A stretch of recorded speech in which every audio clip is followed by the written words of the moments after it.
Hello and welcome to Two Cousins, One Chat. I'm Kristy and one half of this podcasting duo. And thanks for tuning in. It's great to have you joining us again today for another episode. Today is a special episode and we don't have Ben joining us today as he has handed over the mic to a special VIP guest that we've got, and that's my brother Brad. Brad lives in the US and he's visiting Australia, and we're actually performing our first outside broadcast on Melbourne Cup Day here at Mum's house. So why don't we welcome Brad to the podcast. Hello, Brad, and welcome. Hey. Well, first of all, thanks, Ben, for handing the microphone over to me. I appreciate that. What a great opportunity to get to be a part of the podcast and see what y'all do. Yeah. Have you been listening into Two Cousins, One Chat from overseas? Yeah, I have. Yeah. And am I allowed to say what some of my favourite episodes? Yeah, go for it. We'd love to hear that. I enjoyed the French chef. Gabrielle Gattei. Yeah. Yep. And I also enjoyed Tour de France with Mike Tomalaris. Yeah. Yep. So I've listened to, I think, nearly all of them. Maybe the most recent one I didn't, but Oh, that's I'll the be best. sure to pick up. Yeah, we have had quite a few episodes, so it's really good, and it's nice to know that people from over the other side of the world are listening in. Oh yeah, I'm very proud. I like to show it off to a bunch of my friends. I tell my sister's a podcaster. Producer. And now you're part of the podcast, so it's really lovely to have you on the pod. And we thought, what a great opportunity while Brad's here to get him behind the mic. And Ben was a bit reluctant at first, but he was happy to hand over the reins for today. I'm actually in front of the mic.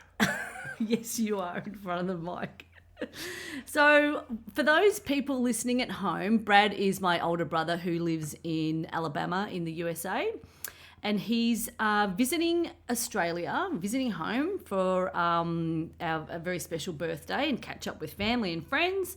So, Brad, why don't you tell us a little bit about yourself and what you do in America and a little bit about your family?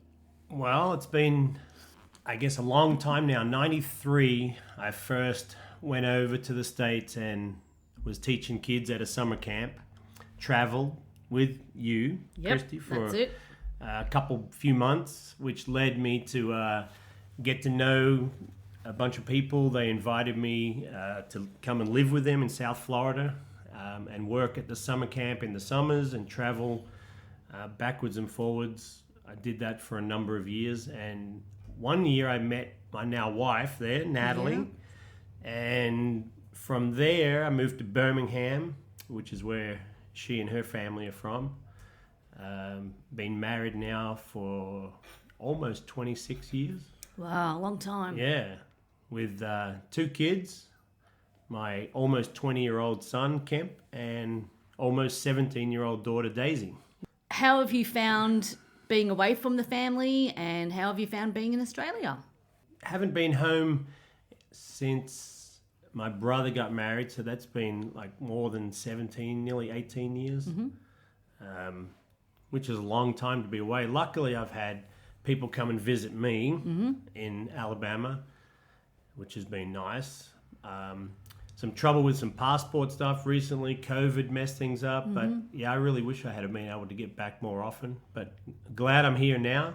Exactly. This trip has been real special for us all. Yeah, it has. It's been fantastic. And what would you say is the first thing that hit you when you arrived back home into Australia? Because it's been a while, like you said. I always remember every time I come, the arrival, meeting family at the airport. That's always the most anxious, sort of exciting time. And you were there, Mum was there, Hal was there to pick me up. So that's always a big emotional relief. And I'm finally here type of thing. And then from there, the drive through the city, things have changed. Some things look different. I see familiar landmarks or this and that, and just sort of then I sort of realize, I am back home in Melbourne. Such a weird feeling, isn't it? As weird as it is, I was prepared for it because I've done it a few times, but it's been so long this time it was a weird feeling. Yeah. And so we were just mentioning before we had Mum's 80th birthday. Oh, did I mention that? I don't know if I did. So more people should catch on to the fact that our mother, who's sitting right by us. She's right here with us. She's a very special mother. Yeah, so she's... especially to us. Yeah, she needs to keep quiet, Mum. We're recording. But so we have had Mum's 80th birthday, and it's been lots of celebration, and it's been a special time for you to be home to enjoy the big party that we had last weekend. So it was a gathering, I was told. Oh, it was just a small afternoon tea. It's gone on for a while, but anyway, it's been really, really fun. You don't turn 80 every day, do you, Moz? No, she's shaking her head because she's not let us speak. Mozza's always on the podcast, and Mozza gives us most of our content for most of our podcast Just episodes. give us a little bit of content, Moz. No. You've had a really nice time at Mum's 80th birthday. Was there any highlight that stands out to you from just focusing on Mum at the moment? Yeah, we have been focusing on her a lot. This whole trip has been focused on her. Yeah. The Sunday gathering / party. Yeah. Wild, out of control party Yep. it was. Yep. Was sort of immediate family. There was 21 of us there. Yeah. Having everybody there like that was really special. That was what I know meant most to Mum, and we were all building up for that excitement of just being there to celebrate her, and that was very memorable. Very good. And then yesterday was Mum's actual birthday, and we spent the day together down at the Mornington Peninsula. That was a really lovely day. November 4th, 1944. She's 80. Yeah. Establish that. So that was a really fun day, and we got to spend some time down on the Mornington Peninsula in Melbourne. For those people that don't know, it's kind of maybe an hour and a half from the city of Melbourne. It's really beautiful. It's super pretty. And there's lots of water all around. So check it out on the old Google if you don't know where Mornington Peninsula is. Yeah, it was good to see that part of the city, extended part of the city, outside the city down to the peninsula. I haven't been down there. It's so pretty. For a long time. Yeah, it was a beautiful day too. Weather was perfect. And today is Melbourne Cup Day. So it's Tuesday, November the 5th today. And in Melbourne, it's a public holiday. So nobody has to work today. And I've got the day off work, and I've got tomorrow off work too. And we're going to do something special. We'll get to that in a sec. But for those people who don't know, Melbourne Cup is a horse race, and it's a famous horse race that runs at, I think, 3 o'clock in the afternoon. So we have a public holiday for it in Melbourne. So a lot of people might think that's weird, but they call it the race that stops a nation. But really, it's only for Victoria or Melbourne. Do you have any tips for Melbourne Cup? We did the sweep yesterday. Here it is. And Race 5, number 5, or... I've picked mostly cloudy, I think it is, and also just fine. Some of the other favourites, is it Vauban? Yeah, Vauban? number 1. Yeah. And Absurd. Yeah, Absurd. Azardozi. And Zardozi, yeah. I did mention that to the people that in our sweep. So you've got horse number 2, St. George. Yeah, I'm really excited about St. George today. I feel like he's in good form. Interpretation. So good luck to those. One too. Yeah. So the Melbourne Cup is running a little bit later on today. So that will be really cool to see who wins. Yeah, that. I haven't seen that live. I've seen it, recorded and watched it in years past. But looking forward to watching that. And we'll be on the sweep. And it's really good that you got dressed up today in your top hat and tails, and I do have a fascinator on. Yeah. The fashion's out here in the paddock. Fashion's in Wonderful. the field. And Mozza's the dressed up too. In their finest. Yeah. So I was going to ask you, Brad, what's been one of your funniest or strangest moments since you've been back home? Anything that comes to mind? Oh, I have to think about that one a minute. Funniest... Watching old videos, listening to everyone laugh. We did that with the family the other night. We watched some old VHS tapes and just getting my brother to actually insert them and play them into an old dilapidated VHS player was funny. It did look like something out of Mad Max. He'd actually deconstructed the video player, and we could see all its innards. And the drill driver, the screwdriver, everything was. Had the torch in his mouth, and that actually was quite funny, wasn't it? Some of those videos we watched were like nearly 40 years old, 86. Yeah, so it was your 21st birthday, my 21st birthday, Mum's 50th, so that was 30 years ago, and that was a fun night. And that's the first time I'd seen that. I was in the States then, and you all had the big party for Mum at the indoor tennis club. Yeah. So that's the first time I've seen that video. Was that weird for you to watch that? It wasn't weird because I remember it happening. I called up on that night. But when you called and spoke, till then when you see it. And and it was like connecting the two pieces of visions, one that you could see and one that was already in your own memory. I had maybe seen some pictures afterwards and what have you through the years, but seeing it on video with all the different people that were there, that was funny. Ants and I gave a really long-winded speech. It went for about 4 days. 3 pages each. Sorry. Reading out speeches on behalf of people that weren't there. Oh my God, it went forever. Even we couldn't fast forward the video player because it was stuck. Yeah. That was a really long-winded speech. Do you reckon you've picked up any new Aussie slang since you've been back in town, Brad? Nah. Has your accent gotten even stronger? Your Aussie one or your... So I have been practicing on my Aussie accent a little bit. I don't want to go back, without some more Aussie-isms and some Aussie accent. But I'm sure it's blended now and it's kind of all messed up is what I tell people. Yeah, it is a little bit. You can hear it. I can hear it in your voice. All right, Brad, give us your Aussie weather review. How's it treating you? Has it been better or worse than you remembered? So the weather, as I remember it, maybe it's the time of year. So we're in early November, springtime. I was hoping for it to be more warmer. Mm-hmm. I've noticed that it's colder. Okay. The weather's been really nice, clear, crisp mornings, sunshine in the afternoons. But, I remember it being warmer. For whatever reason, I've been cold. Yeah. Like, I need socks on all the time. But today's absolutely beautiful. It's going to be a top of 25 or something, and it's already 19 degrees. Beautiful blue skies in Celsius. Melbourne. Yeah, and then yesterday was a really nice day, and we all got sunburn. Yeah, so, I did get sunburn. Yeah. I've noticed that I don't know if it's a harsh sun or what, but... It is harsh. Yeah. Yeah. What are some of the things that you've done since you've been here, and is there something that you're looking forward to doing while you're still here in town? One thing I did with my uncle, Joe, we went to his bowls club. I rolled some bowls for the first time. Oh, yeah. Yeah? I think I'm old enough now to be considered a bowler, a lawn bowler. Yeah, oh, that's nice. Yep. Yeah, love that.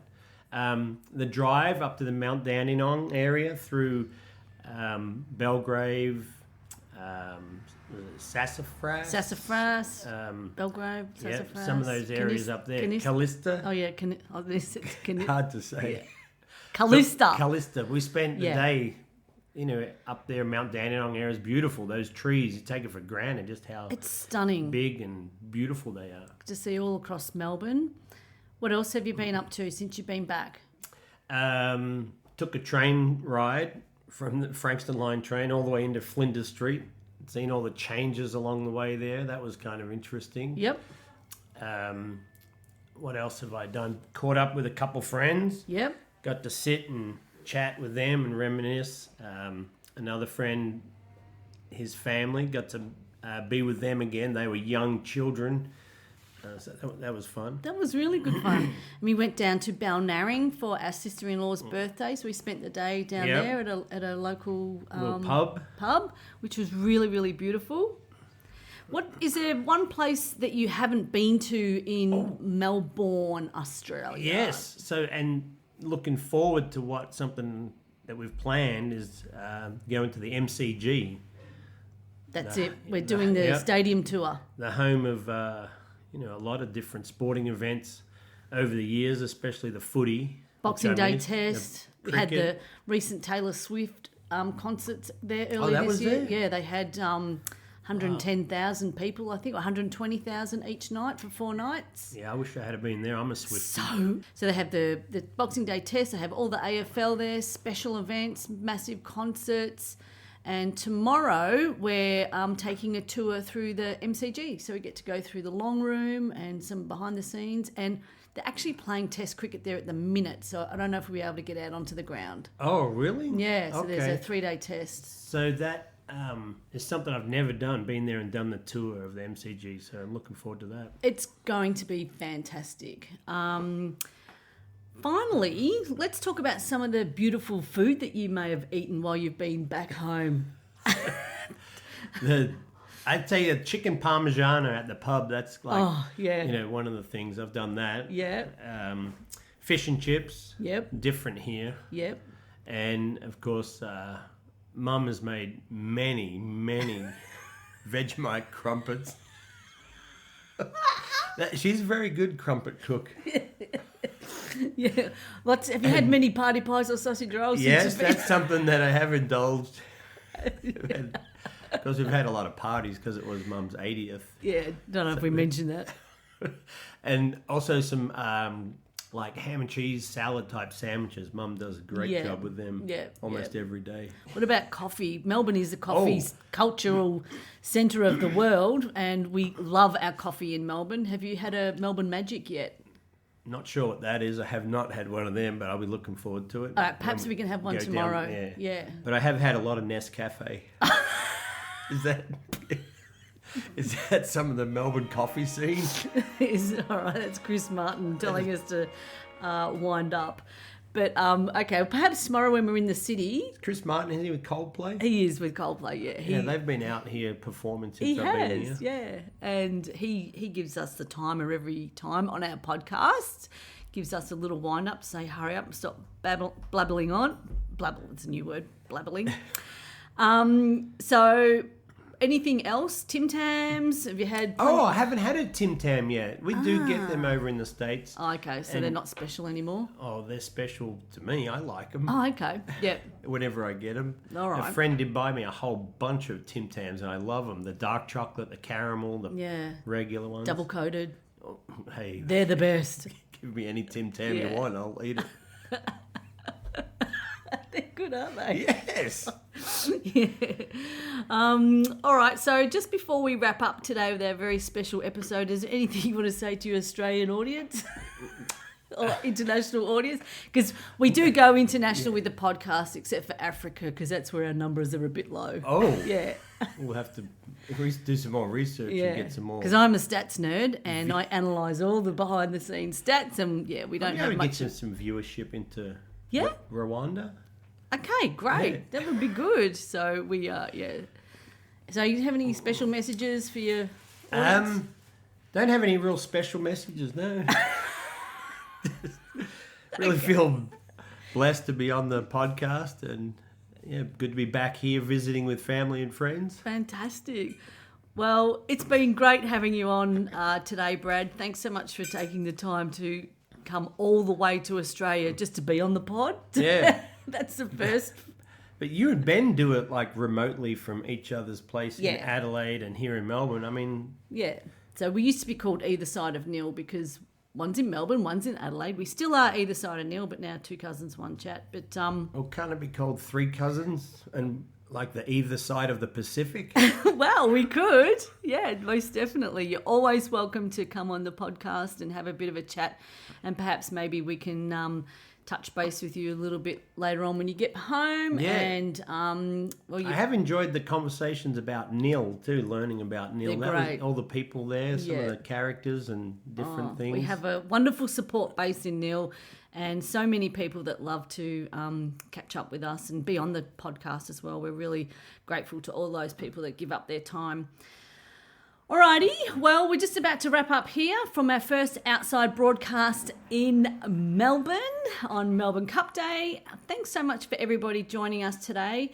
And remember, you can always find us on Instagram, Facebook, or watch and listen to us on our YouTube channel, 2 Cousins, 1 Chat. And don't forget to subscribe and leave a comment. We'd love to hear from you and where you're listening in from. Okay, so until next time, see you later. See you later. job. Hey. Stop.